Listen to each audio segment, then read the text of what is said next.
Okay, can you hear it? It's coming out all right. All right, begin talking about Christian ethics. And before we do this, we need to understand Christian ethics is comes under one of the three basic parts of the study of a subject we call philosophy. And I'm going to talk just a little bit here at the beginning about some of the meanings of these terms that we'll be looking at just to help us maybe understand a little bit better the meaning of it. Because that's going to be extremely important, helping us to understand some of the things we're talking about. But philosophy, it's an easy word to understand as far as its meaning is concerned. It's a compound word in the Greek language from two different words, phileo and agapao, or phileo, rather not agapao, but Sophia. Phileo is one of the four different words in the Greek language for love. And it's used primarily in regard to brotherly love. In fact, it's translated sometimes as brotherly affection, the kind of love you'd have for a friend. Agapao, or agape, the noun form of it, is a greater love to have. And it's a kind of love that really desires that which is best for another person. You know, agapao, love in that sense, doesn't necessarily mean you have warm, fuzzy feelings about somebody, but you sincerely desire what's best for them in life. And you can do it, you can love your enemy in that way. But phileo has to do more with, like I say, with a brotherly love for a friend. And you find it a lot of times in the Bible in compound form. And it was interesting to me this morning when Jeff was talking to us, he quoted one of the Roman emperors saying that in his ending the persecution against the church and granting them to have their rights and freedoms of others to worship and serve their God as they saw fit, he said that was an act by us, as he put it, he called it, let's see what word he used there. I thought I wrote that down here this morning when he wrote it. But anyhow, it's a word that means love of mankind. We talk about those who are philanthropic, who likes to help other people, they use their money for, but it simply means the love of mankind. But the word we're going to be talking about really is the word Philadelphia, the love of brothers. The city of Philadelphia. When I was growing up, I heard them called Philadelphia, the city of love, and brotherly love. And I thought, I don't see that a lot, especially when I watch their sports teams play. And somebody said one time, one of the announcers said, you know, Santa Claus came out on the field in the wagon, and they started booing him. And the announcer said, Philadelphia is the only place I know of that would boo a cure for cancer. And I thought, well, that doesn't sound like a city of love to me. But that's simply what the name Philadelphia means. It means love of brothers. And so when we look at this word philosophy, love of Sophia. Sophia is the Greek word for wisdom. It's a love of wisdom. It's a love to desire wisdom, to search after wisdom. Socrates is one of the first ones that I know of that said he described himself as a philosopher, that is, a lover of wisdom. He said, I do that to distinguish myself from the sophist. The sophist, again, that's just the word Sophia. Those are the people that believe we are the ones that possess wisdom. If you want anything to know, if you need to know anything, you come to us. We have wisdom. And Socrates said, I don't see myself as one in that category.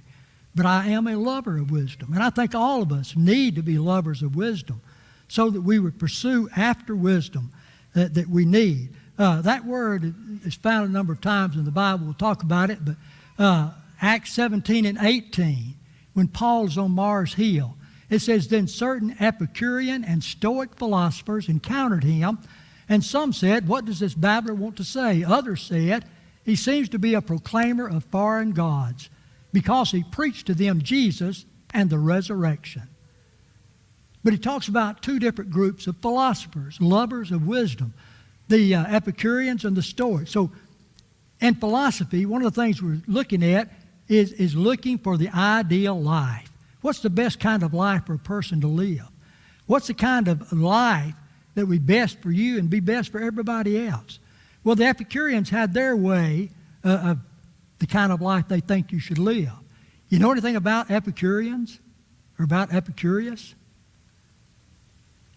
This has to do with the love of whatever you think is desirous by you, that you pursue after those things. They're looking for the good life, the happy life.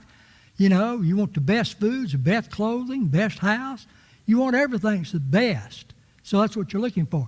The Stoics, on the other hand, the Stoics were people that believe you can't literally expect to have all the good things in life. There are going to be times when things are going to go wrong with you in life, and how are you going to handle that?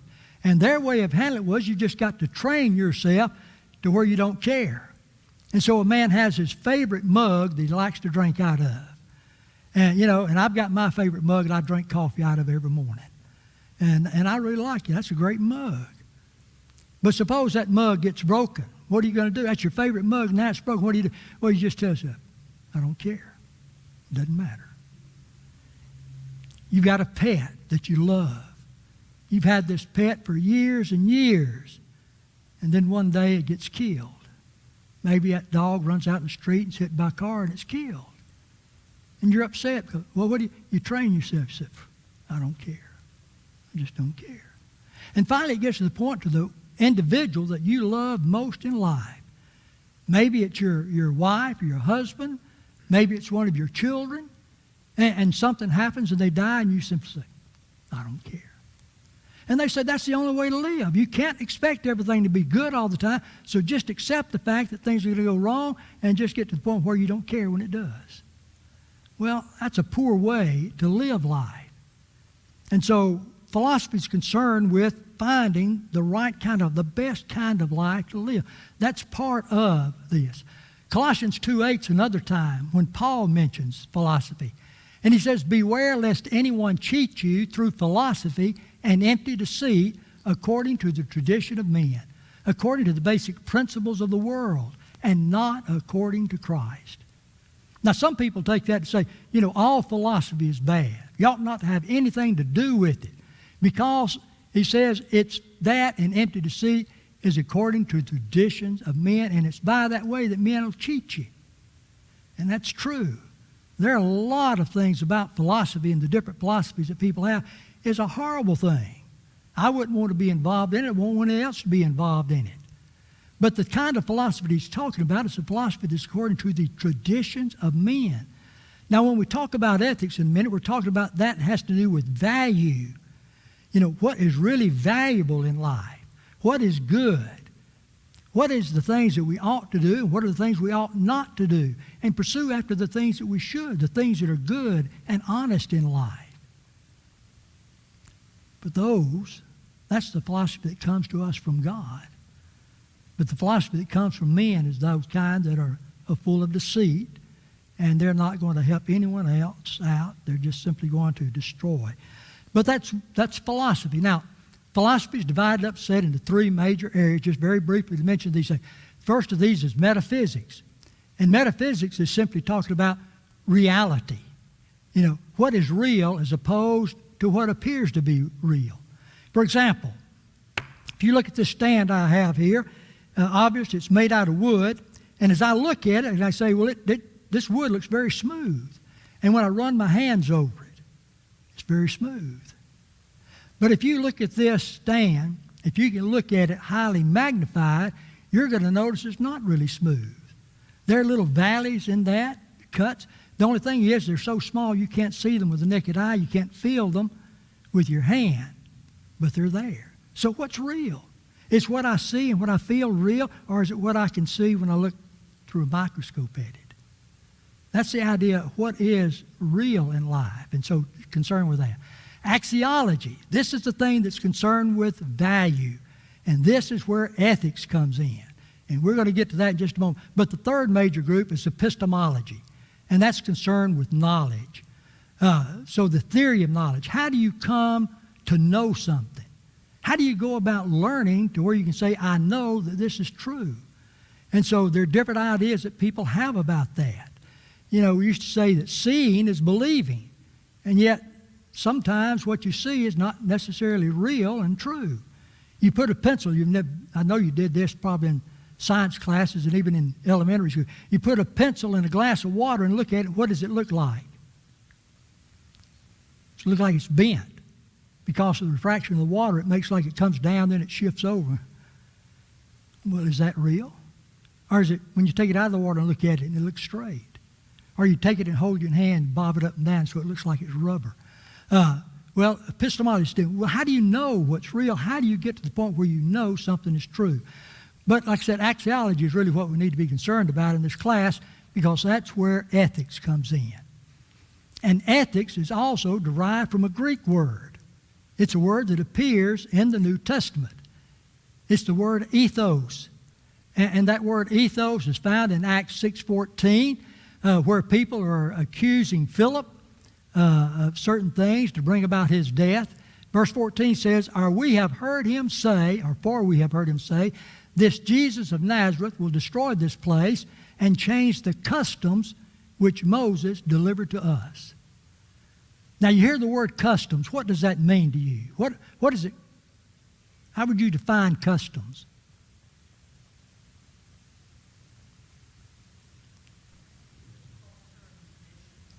All right. Things of culture and tradition. You know, things that you're in a habit of doing. You know, and someone says, I'm in the custom of getting up every morning at 6 o'clock.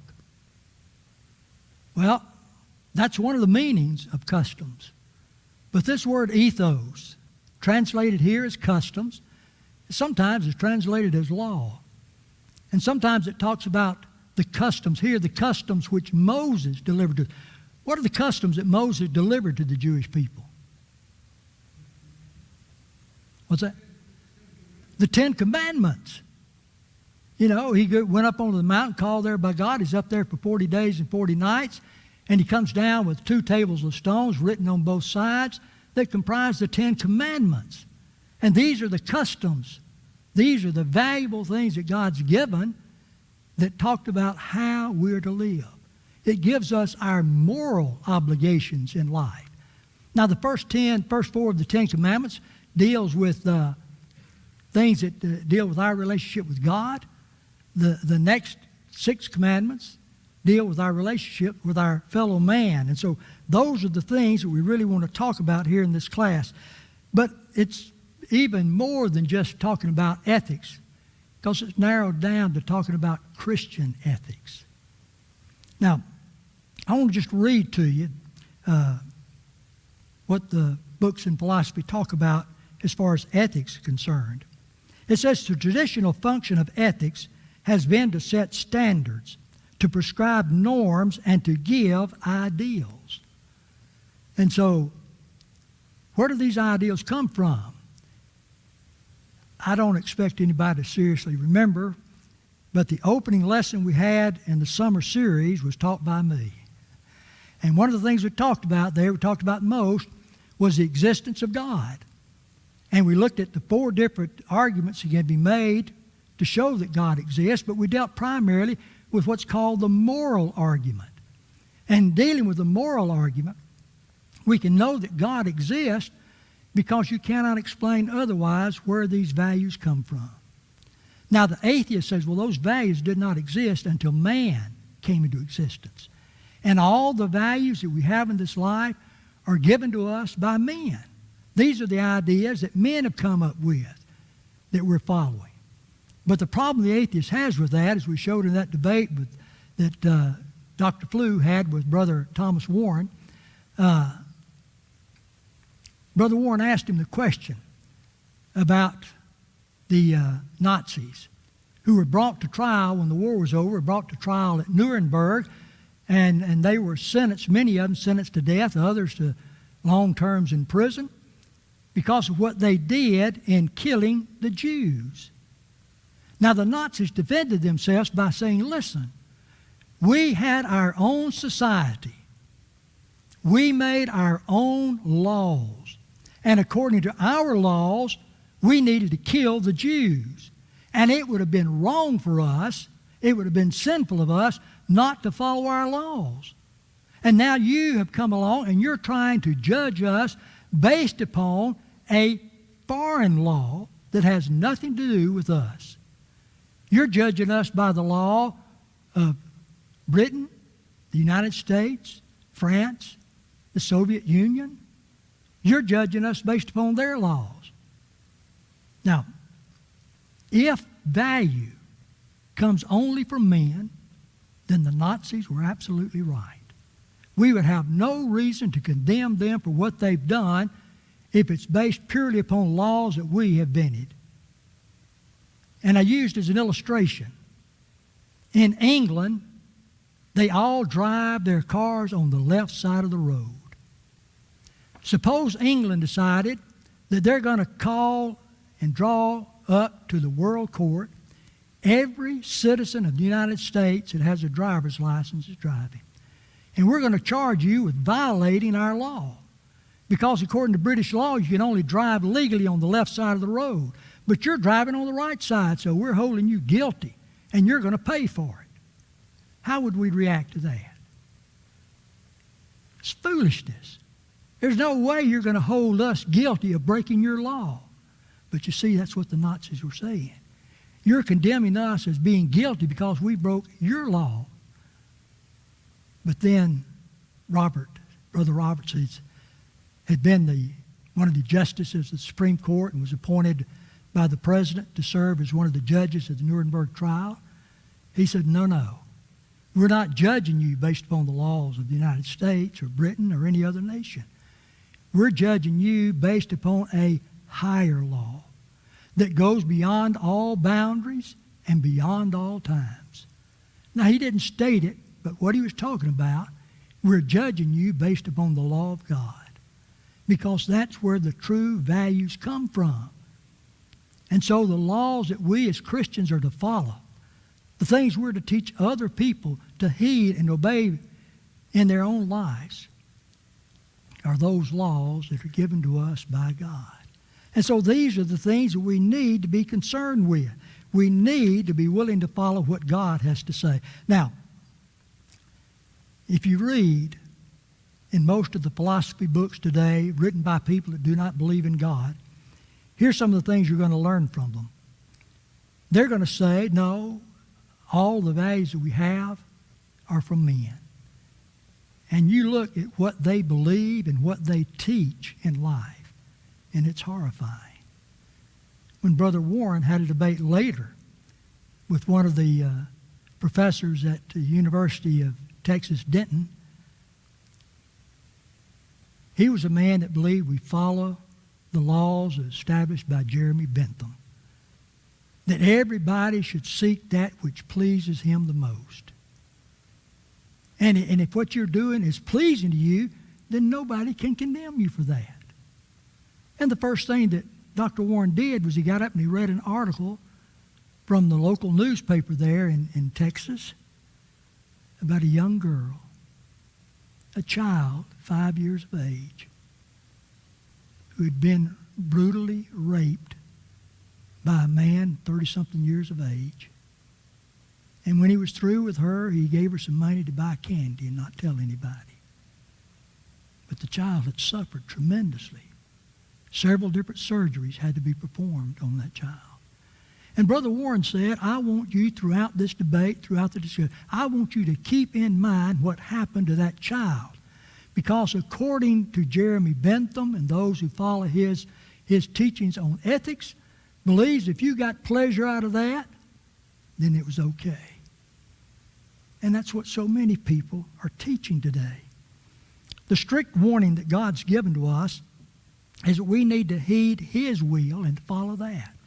And that's the only life you can live that will bring you true happiness. It's the only life that will bring you true success in life. And it's the only one that would bring about the blessings of God to you. Again, let me quote another statement here in regard to this.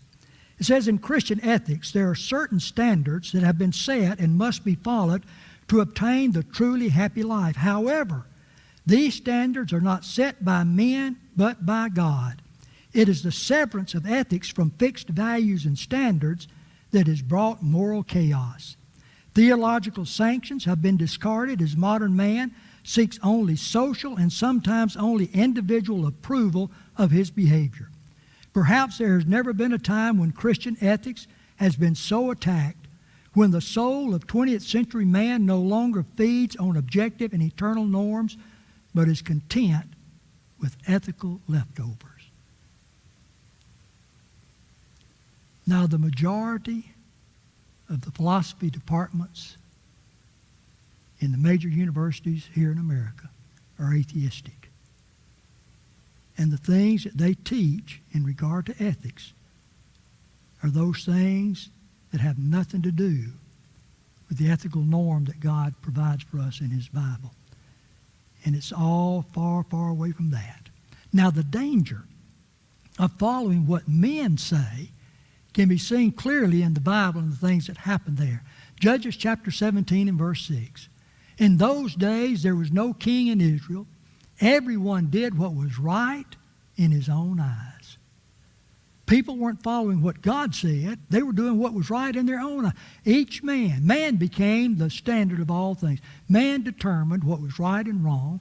Man determined what you could do and what you could not do. But the time of Judges has been described as the period of dark ages for the Jewish nation. It was some of the most horrible things going on during that period of time, where a man whose concubine had been raped by a town overnight, he takes her body and cuts it up into 12 pieces and sends a piece out to each of the 12 tribes of Israel to let them know what the world was like they were living in. God's own people had gotten to that point in life. But it's because they had forsaken God. And so when we talk about Christian ethics, we're talking about the standard that God has set for us, and that becomes the standard we have to follow. And so there are many different things about it here. Let me just read off those last of the 10 Commandments. And these are important because these 6 of the 10 Commandments are repeated, as are some of the others in the New Testament. These are the same things that Jesus has taught for His people that we as Christians need to follow today.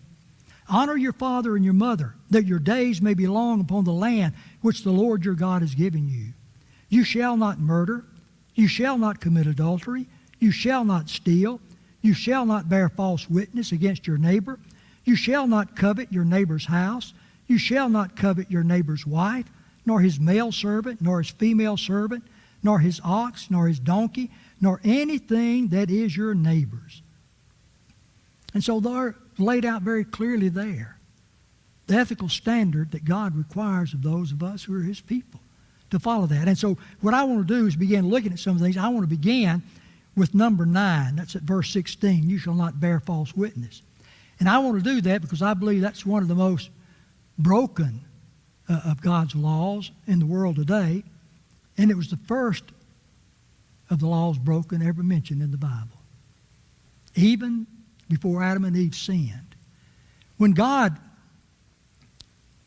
gave His command to Adam and Eve about the trees of the garden, He told them they could eat of any of those trees except one tree, and that was the tree of the knowledge of good and evil. And what would happen if they did eat it? What was God's punishment for it? They would die. You will surely die. The day you eat thereof, you will surely die. Now, I know a question that came up before in the question and answers for Richard's answer was about how could this be against or be wrong or be punished since God had not given a law about it? Well, we don't know that God hadn't given a law about it or that God hadn't explained to them what death meant. I think that they did have some understanding of what it was. And listen, the threat of death, the threat of being put to death for an action is a strong reason for a person not to do that. And so how in the world is Satan going to be able to tempt Eve and Adam to eat that forbidden fruit when they know the end result is going to be death? How did Satan do it? He lied. He told them, you shall not surely die. There was a command, God says, for in the day that you eat of it, you shall surely die. And Satan comes right along and says, you will not surely die. So he's denying what God said. And evidently, he goes on and explains, God doesn't want you to become like he is. If you eat of it, you'll be like God, knowing good and evil. And that was the thing that tempted Eve to take of that fruit and eat it, and she gave it to Adam, and he ate it. A lie. Jesus, in the book of John, chapter 8 and verse 44, then refers to Satan as the father of all lies. He was the first one to lie, and he became the father of all others that lie. And since that time, it's hard to find a single individual, I don't know if you can find a single individual, that has never told a lie in their life. I think about great men in the Bible like Abraham. Abraham is called the friend of God. Abraham is the father of the Jewish nation. But not once, but 2 different times in the Bible, we read about Abraham lying. First of all, he lied to Pharaoh. And secondly, then, he lied to another king outside of Egypt, and both times in regard to his wife, Abimelech. And what was the lie he told? Yeah. He told both of them that Sarah, who was really his wife, she's my sister. Well, he was, she was his sister in the sense that they had the same mother but a different father. So she was his half-sister. So it was a half-truth, but a half-truth is a lie. There's no such thing as a half-truth. And we're going to talk more about that a little bit later too. So, but here's Abraham, the friend of God, but he's guilty of lying. And since that time, throughout life, there have been others who again and again and again have become guilty of lying to other people. In the past, we were taught to live by the motto, honesty is the best policy. I'm just wondering if anybody else besides me was ever taught this in school. Yeah. Here's George Washington, the first president. And we were taught about the honesty of George Washington. And on one occasion, he had cut down his father's cherry tree. And when his father questioned him as to what happened, supposedly George said, I cannot tell a lie. I cut down the cherry tree. And so we were taught as children, you need to be like that. You need to be someone who's going to practice honesty. You're going to tell the truth. Even if you've done something that's wrong, don't lie about it. Own up to it and admit that you've done it. And that's a great lesson to learn. But one of the problems is we have no evidence that this story is true. Now, wouldn't it be something if a lie was told to try to convince us not to lie? Well, that was a good lie, wasn't it? Well, no. And that's another thing. And why lies have become so popular and spread so much. It's got to the point we think that some lies, they're okay. We talk about white lies as opposed to black lies. Little lies as opposed to big lies. I almost hate admitting this, but you got to remember I'm almost 74. I like doing crossword puzzles. I've got a book of crosswords that I'm working on now. I've got 100-something crosswords in it. I think I'm through 56 of them now. My son used to give me a hard time about that.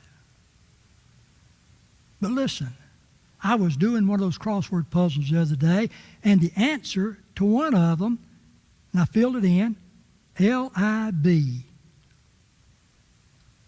Lib. No. Oh, no, that can't be right. Oh, I know what they mean. They want fib, F-I-B. So I put that in, F-I-B. But you know what the clue was? The clue was a little lie. So, okay, so if you fib about something, that's okay. Don't worry about that. That's just a little lie. You've got to be concerned about the big lies, you know.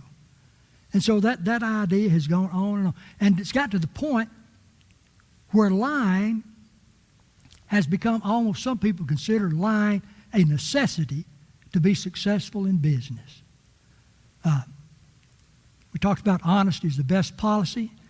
Dwight Ramsey says today the motto is, let the buyer beware. Because you can't trust necessarily what they tell you. Now, I've used this example before. We've only got just a little bit of time left. I want to use it again. When I was a younger person, the first time I was going out to buy a new car, I was looking to buy me a Volkswagen Beetle. Now, they didn't have the Super Beetle back then. This is just basic Beetle. And I'd had a friend of mine that had one. He had wood paneling in it. And it had a special gear shift knob on it. And it had that wood paneling not only on the dash, but on the side doors. And it had special tires on it, a lot wider than normal. And boy, I really liked it. And I thought, that's what I want. So I went looking in Roebuck at a little Volkswagen dealership was there at that time. And they, said, yeah, those aren't going to come from the factory with that, but we can buy the kits and put it in for you just like that if you want it. And how much is that going to be? And so they hauled around and gave me a price on it. And they said, do you want to go inside and we can sign? I said, no. I said, I'm going to look around at some other dealerships. And I'm going to get the best deal they find. So I go to a dealership that was on the other side of town. And I talked to the man, told him what I was looking for. And he said, yeah, we got those kits. We can put it in for you. And I told him, I said, well, here's what they were willing to sell it for in Roebuck. And he said, oh, yeah, we can beat that. He said, we have some Volkswagens that came in before the excise tax was added. The government had just passed a new excise tax on foreign goods. And so if I got one of those Volkswagens that came in after the excise tax, it was going to cost me $200 more. Now, back then, that was a lot of money. And so I thought, He said, we've got some that came in before the excise tax. I can save you $200 right there. I said, all right, that sounds great. Well, you want to go in? We're talking about, no, I'm going back over the other. I'm going to see what they'll do for me now. Tell them that. So I'd called the man up, the salesman that I talked to before, and he was leaving. And he said, but you can see me tomorrow morning. I said, what time you get there? And he told me, I said, I'll be there waiting for you. So the next morning I drove over, parked my car there in the parking lot, got out of the car, and as I did, I saw him getting out of the showroom and come walking across the lot. Came around there, put his arm around me, began walking back up there, and he said, Mr. Shoemaker, I lied to you. And I stopped. I said, what? He said, I lied to you. We don't have any of those Volkswagens that came in before the excise tax. I'm going to have to charge you that $200 because we have to pay it to the government. So I'm going to have to charge you for that. And so I just turned around and headed back to wait a minute, Mr. Shoemaker, wait a minute. He says, I lied to you, but I didn't want you to make a deal until you let me make my best offer to you. Can you beat what they said? Yeah, I can beat what they said. Well, I'm not interested. I thought you were looking for the best, but you said you lied to me. And if you lied to me, I don't believe I can trust you with anything else you tell me. And so I turned around, I refused to buy it. Now, he acted like there was nothing to that. If I have to lie to sell this car, I'm going to do it. And because of that, and I hope there are no car salesmen here, because of that, car salesmen have gotten a bad reputation for lying. I had one person tell me one time, said, horse thieves never died. They just became used car salesmen. Well, hopefully it's not that bad, but politicians have gotten a reputation like that. You can't trust them. And so the old joke was, how do you tell if a politician's lying to you? And the answer is, his lips are moving. So if he's speaking, you know he's lying. Well, the sad thing about it is it has become so prevalent, and I think one of the reasons why, because people say, well, lying is not that bad. But listen, we're going to look next week, begin here, we're going to start looking at what the Bible says about lying. And it's frightening. Because I don't know, I can remember telling lies before in my life. I think I've mentioned before, when I was a kid, real little, I stole a box of candy. Got caught. Well, when you get caught, what do? Well, most people have gotten in the habit of just lie about it. And I've lied about things like that in my life. And again, I'd had, felt bad about it sometimes. People, oh, don't worry about that. That was just a little lie. But when I started reading the Bible and what the Bible has to say about it, there is no such thing as a little lie. So Lord willing, we begin at that point next week. We're going to look at that, all that the Bible has to say about it, and then notice some of the consequences of telling lies other than just what God says about it in eternal judgment. All right, let's close out with a word of prayer and we'll be dismissed. Father, thank you again for letting us be here this evening. We're thankful, Father, for this day and for all the opportunities we've had to be together to worship Thee. Thankful, Father, for those lessons we heard this morning and what we were able to learn and profit by with that. And we pray you would bless us all and help us.